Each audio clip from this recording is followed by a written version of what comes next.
एक समय की बात है। एक घने जंगल में मन्नू नाम का एक नन्हा खरगोश रहता था। मन्नू बहुत ही चंचल और खुशमिजाज था, पर उसके बहुत दोस्त नहीं थे।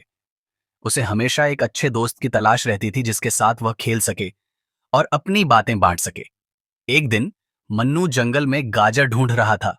तभी उसने देखा कि एक नन्ही चिड़िया चींची एक ऊंचे पेड़ से गिर गई थी और उसके पंख में चोट लग गई थी। मन्नू तुरंत दौड़कर चींची के पास पहुंचा और उसे सहारा दिया। मन्नू ने प्यार से पूछा, तुम ठीक तो हो ना चींची? मैं तुम्हारी मदद कर सकता हूं। चींची ने दर्द में कहा, मेरा पंख चोटिल हो गया है मन्नू, अब मैं उड़ नहीं सकती। मन्नू ने सोचा और फिर बोला, तुम चिंता मत करो, मैं तुम्हारी देखभाल करूंगा। जब तक तुम ठीक नहीं हो जाती मैं तुम्हारे साथ रहूंगा।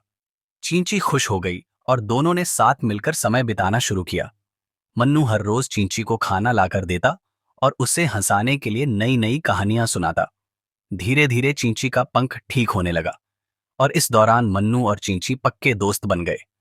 कुछ दिनों बाद चींची पूरी तरह से ठीक हो गई और अब वह उड़ सकती थी। मन्नू ने उसे गले लगाकर कहा, अब तुम उड़ सकती हो चींची, मैं तुम्हारे साथ बिताए समय को कभी नहीं भूलूंगा। चींची ने मुस्कुराते हुए कहा, मन्नू तुम सच्चे दोस्त हो, मैं भी तुम्हें कभी नहीं भूलूंगी। जब भी तुम्हें मेरी जरूरत होगी मैं हमेशा तुम्हारे पास आऊंगी।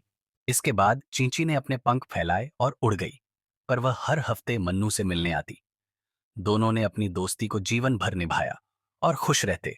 इस कहानी से हमें सीखने को मिलता है कि सच्चा दोस्त वही होता है जो मुसीबत में साथ दे और बिना किसी स्वार्थ के मदद करे। यही है दोस्ती का जादू।